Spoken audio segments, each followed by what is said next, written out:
Wheaties presents Joel McRae in Tales of the Texas Rangers. On stage tonight, transcribed from Hollywood, another in the Wheaties big parade of exciting half-hour presentations.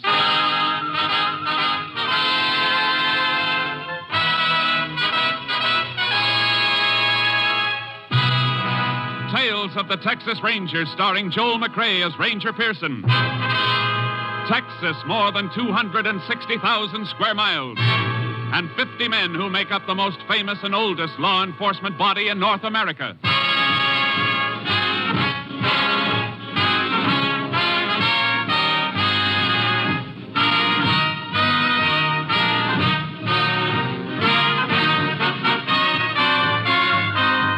Now, from the files of the Texas Rangers come these stories based on fact. Only names, dates, and places are fictitious for obvious reasons. The events themselves are a matter of record.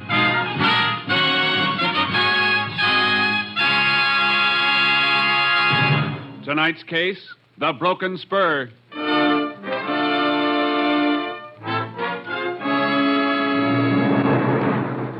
Saturday night, June 5th, 1948. The time, 10 p.m. On a small ranch 10 miles south of Cranston, Irwin County, Texas, Milton Thomas was counting a large sum of money, preparatory to locking it up for the night. As he was counting, his dog Rags appeared to be nervous. Thomas tried to quiet him. Rags, stop that. You're making me count wrong. 50, 100... What in Sam Hill's the matter with you tonight? Now stop it. Quiet, Rags. Down. Who's there? Casey. What do you want, Casey? I want to talk to you. Seems to me it's awful late at night to be knocking at people's doors. Now, if it's about that All right, get back in the room. That gun, what are you trying to do? Get your dog back or I'll... Rags! Get back or you'll get the same thing. Rags! Get away from that dog. Give me that money. No, I won't. Don't you ask for it? No, don't take Shut up. Let go of my legs. No. I said let go. No. All right, then.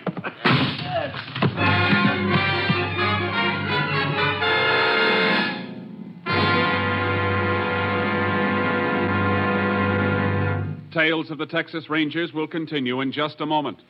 If you've got a job to do tomorrow, partner, get your Wheaties. Sure, Breakfast of Champions is for you, just like it's for Ralph Kiner, pride of the Pittsburgh Pirates. You may not play ball for a living, but whatever your job is tomorrow, you can do it better on a better breakfast. And it's a better breakfast you're starting with Wheaties. There's a whole kernel of wheat in every Wheaties flake. Yes, whole wheat, good, sound, whole wheat. Plump and ripe and bursting with vitamins and minerals and protein for your vitality, your energy, your working power. So tumble the Wheaties out of the package, pour on the milk, put on the fruit, pick up the spoon, and smile. You're eating good to be feeling good. Breakfast of Champions for people who are going places. Are you ready? Try 'em. See how Wheaties at 7 can help at 11.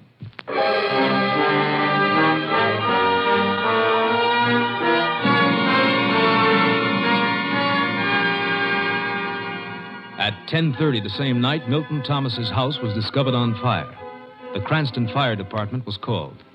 Next morning, the local sheriff, making a routine investigation, discovered the burnt remains of a broken chair next to Thomas's body.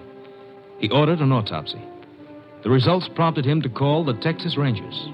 Ranger Jace Pearson was assigned to the case and arrived at the scene of the fire early that afternoon. Well, howdy, Ranger.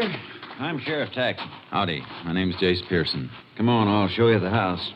Or what's left of it. All right, folks, step back, please. Shouldn't have all these people walking around here, Sheriff. Ruin any footprints there might be. I had my deputy here just a few minutes ago, Pearson. I sent him down to get some coffee. All right, folks, step back away from the house, all of you. Now get back to the fence, please. All burned out except for the walls, but you may find something. You said when you called you didn't think it was an accident. I've been sheriff here for 18 years, and I'll stake my reputation it wasn't. It was arson to cover murder. Based that on the autopsy? Yep. Coroner couldn't find any traces of carbon granules in the bronchial passages or lungs. And only the normal amount of carbon monoxide in the lungs.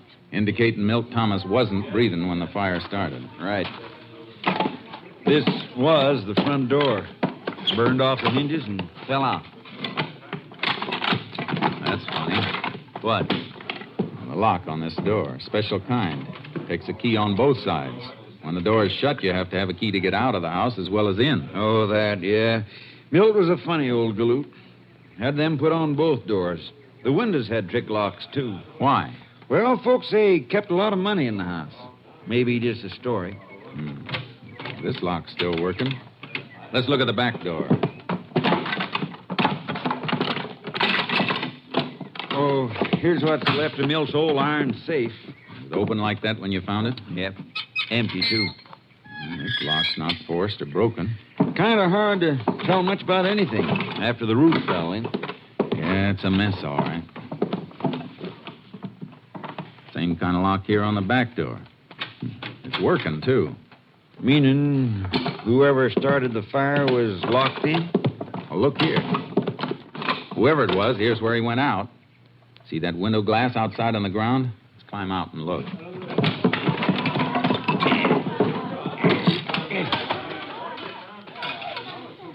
See? The heat didn't break it. It's not crazed. It was knocked out from inside. And do you think the killer was trapped inside? Could have been, after he set fire to the place. How about footprints, Sheriff? Oh, there's thousands of them. Volunteer firemen tramping around all during the fire. Wait, here's something. Looks like a spur rowel. That's exactly what it is. Broken off a spur. Right below where the window was. Maybe busted off by a man jumping out the window with his tail feathers on fire? Maybe. I don't envy you none, Pearson. How come? Well, as a clue, the spur rowel's probably mighty important. But what, Sheriff? I was just thinking. There probably ain't over 10 million spurs in the state of Texas with rowels just like the one you got there in your hand. Well, your figure may be a little high, Sheriff, but I get your point. Hey, Jack. Yeah, what do you think you're doing, Jack? What's the matter, Sheriff? You know darn well what's the matter. I told you to keep back. I was just looking around. Well, stop kicking around those ashes. And the rest of you. That's evidence you're tramping on. We didn't mean no harm. Now listen, all of you. It's the last time I'm going to tell you.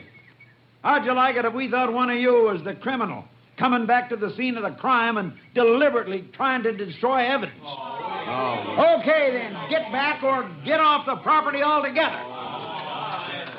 Books say that's generally not true, Sheriff. Huh? About the criminal in the scene of the crime. Happens only once in 1,000 times. Oh, I know it. I just want to throw a scare into him. I see. Oh, by the way, who was that fellow you were talking to? Him? His name's Casey. Jack Casey.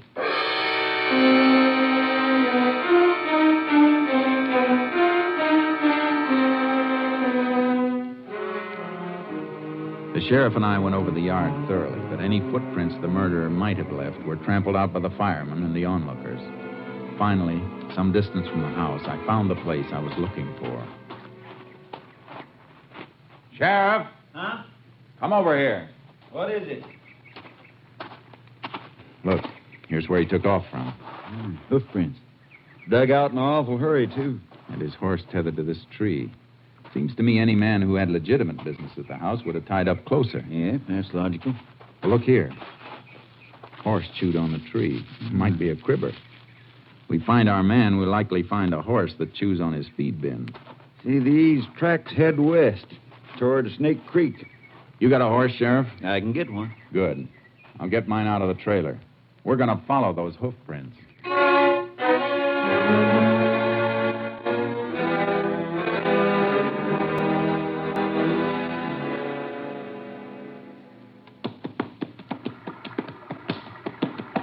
Hold it, Sheriff. Keep your horse off that bank. Why? What's the matter?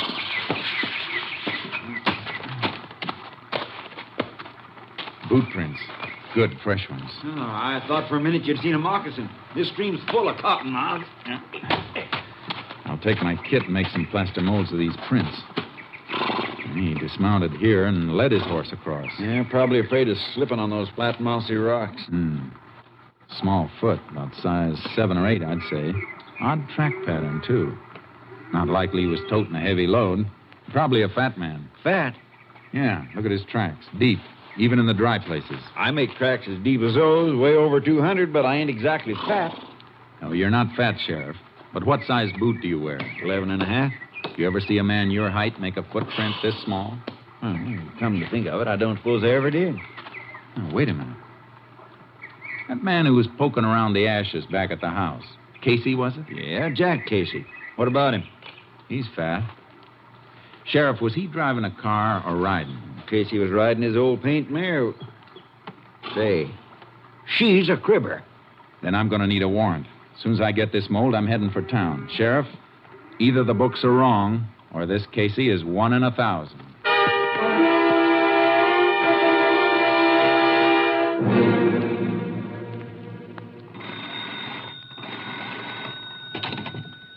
Operator, this is Jack Casey again.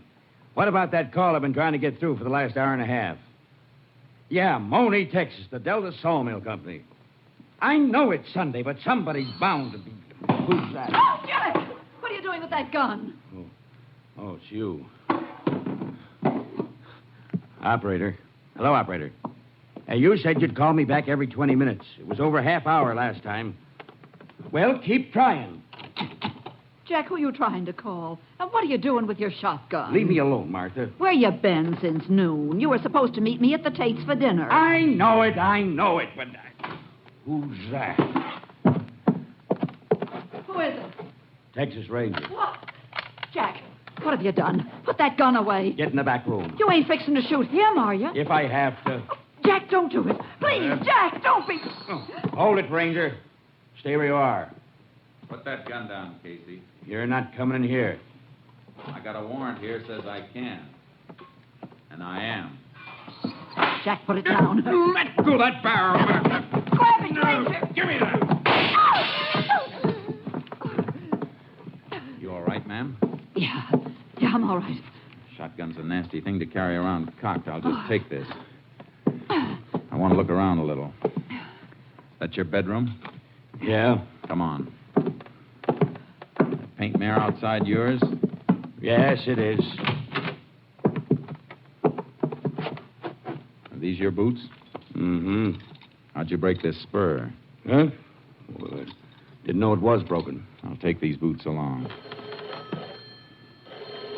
You want me to get it, Jack? No. Isn't somebody going to answer it? Yeah, sure. Hello? What? Never mind. Cancel it. You better come along with me, Casey. What's this all about, Ranger? Where are you taking Jack? He thinks somebody killed Milt Thomas. To be exact, he thinks I did. No. You seem to know some of the answers. Some of them. Before we go, Ranger, I'd like to ask you one question. Sure. What time did this so-called murder take place? About 10 o'clock last night. 10 o'clock. Why, that's I'll when we handle this, Martha. Suppose I can prove where I was last night. We're just as anxious to prove a man innocent as guilty, Casey. Do you have any witnesses? About 300 of them. At 10 o'clock last night, I was sitting in the Cranston High School auditorium watching my niece graduate.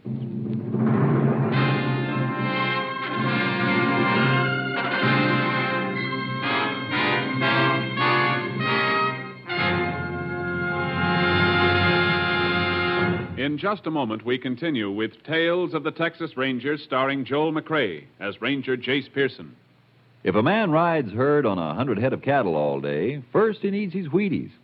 Yes, and if a man sits behind a big desk and pushes buttons on his job, first he needs his Wheaties. And listen, Mama, you too. If you keep track of a couple of growing up kids and wash dishes and make beds on your job, first you need your Wheaties.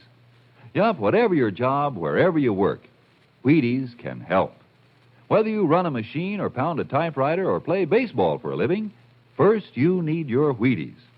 Because here is whole wheat with the rich, full-bodied energy of whole wheat. There's a whole kernel of wheat in every Wheaties flake. That's why Wheaties give so much. Vitamins, minerals, protein. Wheaties have them, and they're for you. Pour the Wheaties into the cereal bowl, add the milk, add the fruit, and dig right in. Do that at 7. and see how much better you're working when 11 a.m. rolls around. Yes, try 'em every morning, crisp and tempting, and see if I'm not right. See if a better breakfast with the whole wheat nourishment of Wheaties doesn't make a pleasant difference in your morning's work. See if milk, fruit, Wheaties isn't honest and truly breakfast of champions. See yourself how Wheaties at 7 can help at 11.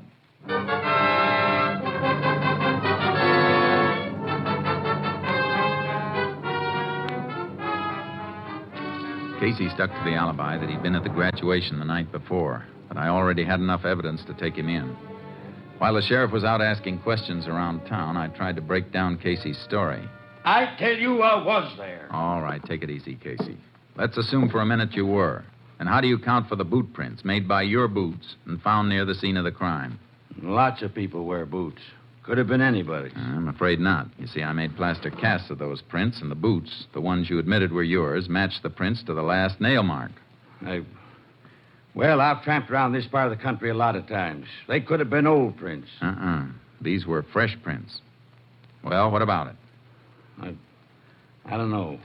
All right, then. What about the rowel we found just outside Thomas' house? One broken off your spur. I don't know anything about that either. There's no point in withholding information, Casey. You know we'll find out about it sooner or later. Well, how you doing, Pearson? Casey decided to come clean? Not yet. What about the niece, Sheriff? The neighbors say she and her family left on a vacation early this morning. You know anything about that, Casey? No. Too bad. Because I've had several interesting chats. Casey, I've just talked to 4 people who were at the graduation exercises last night. 4 people who know you. And not one of them remembers seeing you there. I was at the high school last night, I tell you. Casey, the sheriff's talked to 4 people who didn't see you. Well, who did? I don't know. It was dark in the auditorium. Didn't you speak to anybody? No. Thing had already started. And... Oh, wait a minute. Yeah. I talked to one of the ushers. What was his name? Wasn't a him, it was a her. One of the high school girls. She was wearing a long pink dress. Sheriff, who's the principal of the high school? Mr. Schott. Warren Schott. All right, lock Casey up. I'm going to find out who the ushers were, and especially the little girl with the long pink dress.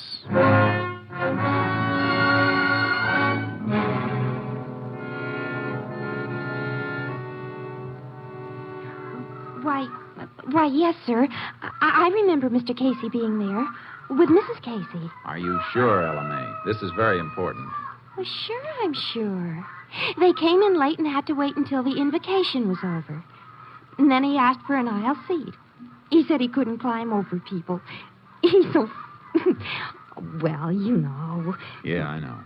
And he didn't leave at any time during the exercises? Not until near the end. They left just before the recessional while everybody was standing and singing the class song. What time was that? Oh, a few minutes before 11. All right. Thank you very much. Goodbye. Was I any help, Ranger? Yes, Ella May. You were a big help.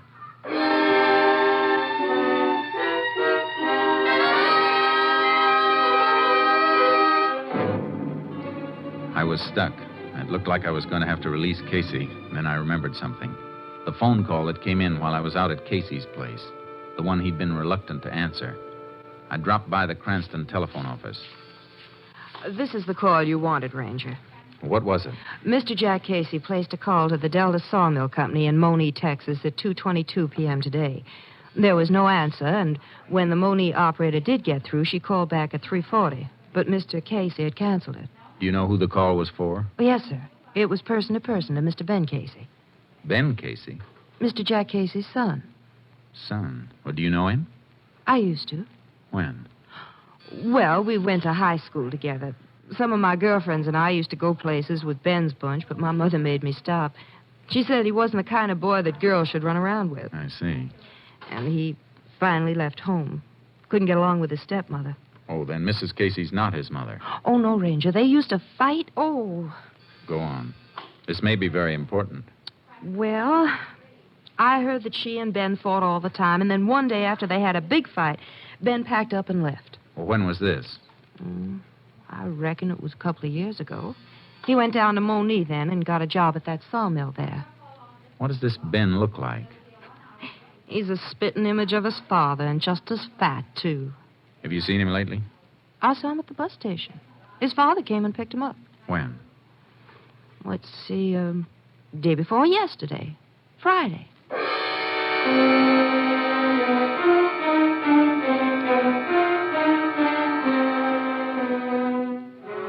There was no doubt now why Jack Casey wasn't talking. He was protecting his own son. I put a call through to Mrs. Casey and met her at the sheriff's office. I ain't saying this because he ain't my flesh and blood, Ranger, but Ben's bad through and through. I might have knowed he was the one killed Milt Thomas.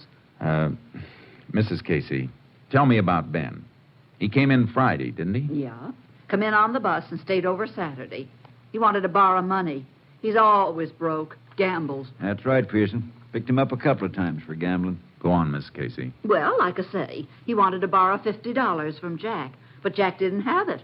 He just paid off a note to Milt Thomas, and he was kind of strapped. Oh, your husband owed Thomas money? Yes, but it was the last payment.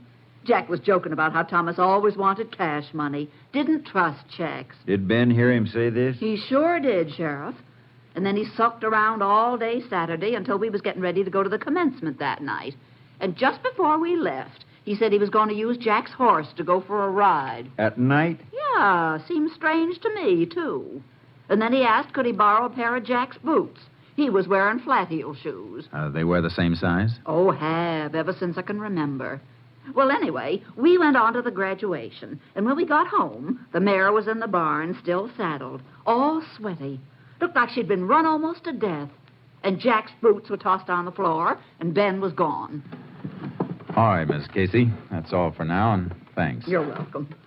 Come on, Sheriff. We're going on a little trip.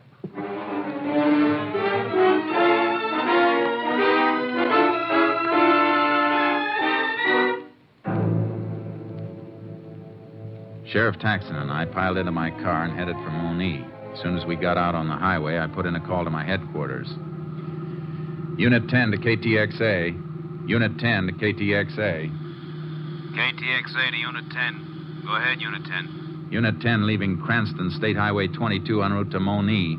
Investigating murder suspect believed in vicinity of Delta Sawmill. Will keep KTXA informed. Unit 10, 10-4.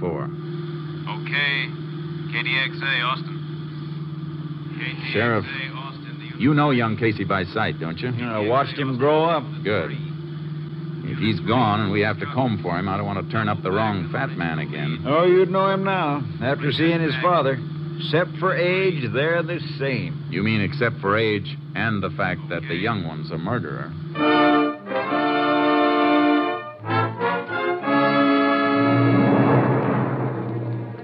When we reached the sawmill, the moon was up. A full moon. There was a light burning through the window of one shack at the edge of the camp. We pulled up there and got out of the car and went in.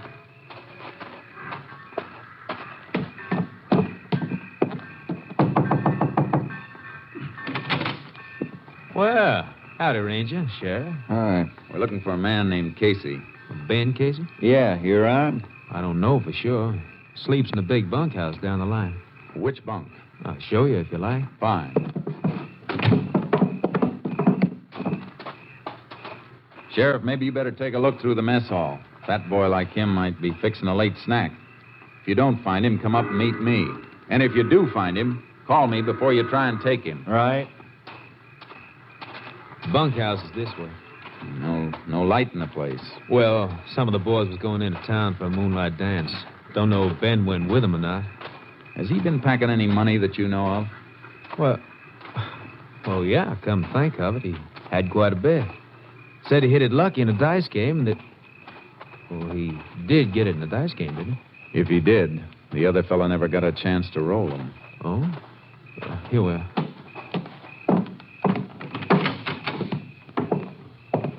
I'll light this lamp for you. Ben sleeps in that third bunk on the right. Thanks. I'll wait for him. All right, I'll get back to my books and just entering a shipment that's being hauled out tonight. That's why you found me working. Go ahead. But if you see Casey, don't mention I'm here. The foreman went back to his shack, and I ripped Ben Casey's bunk apart. There was nothing in the bunk or the covering.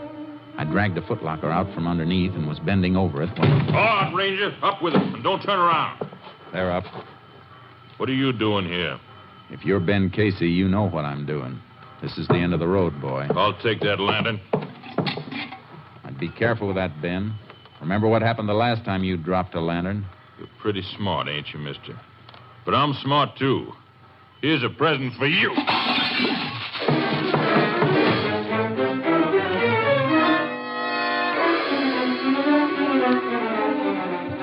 The lantern hit the edge of the bunk, and the flaming kerosene splashed over me. I beat the flames out with my hands and dove for the door.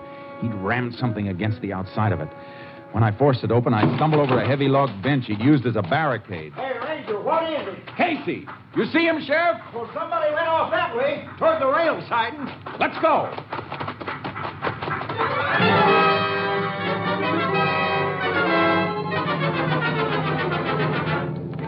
We spotted him swinging up the side of a flat car as the train hit the main line and started to roll.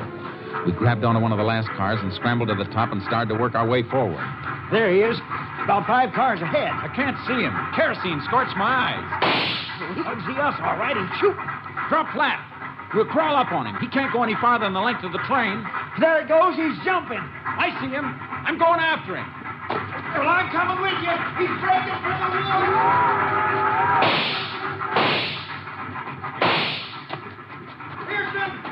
Pearson, you all right? Where are you? Get down, Sheriff. Drop.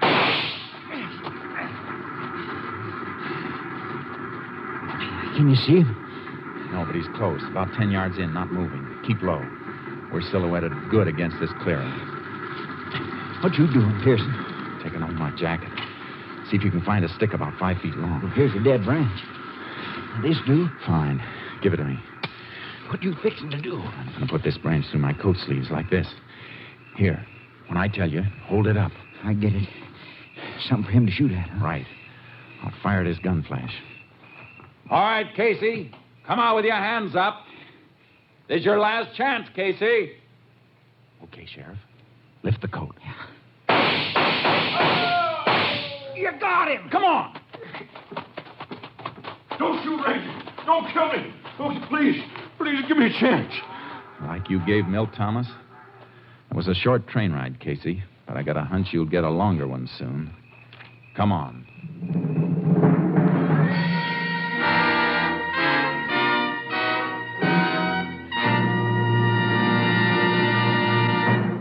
Ben Casey confessed to the murder of Milt Thomas.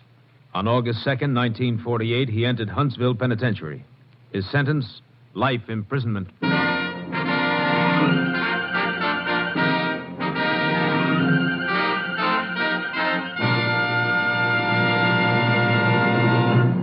Joel McRae, that was a great show tonight. Wheaties and I are proud of you. Thank you, Frank. I like to please the customers. Well, now, so do I. Take Wheaties, for instance. Frank, are you going to say that Wheaties taste good? Well, yes, I was going to touch on that. And are you going to say that Wheaties are good for people? Yes, I was going to say just that. Anything else? Well, no, I guess that just about covers it, Joel, except... Except telling people to get some. That's it. How'd you know? Well, that's easy, Frank. I'm a Wheaties eater myself. You hear that, folks? You, too, can be a Wheaties eater. As early as tomorrow morning. Breakfast of champions, you know. Get some. Next week, Joel McRae in another authentic reenactment of a case from the files of the Texas Rangers. This story was transcribed and adapted by David Bruce and was produced and directed by Stacy Keach. Hal Gibney speaking. And this is the Wheaties man, Frank Martin, inviting you to listen Monday night to Frank Lovejoy and Night Beat on the Wheaties Big Parade. See you then.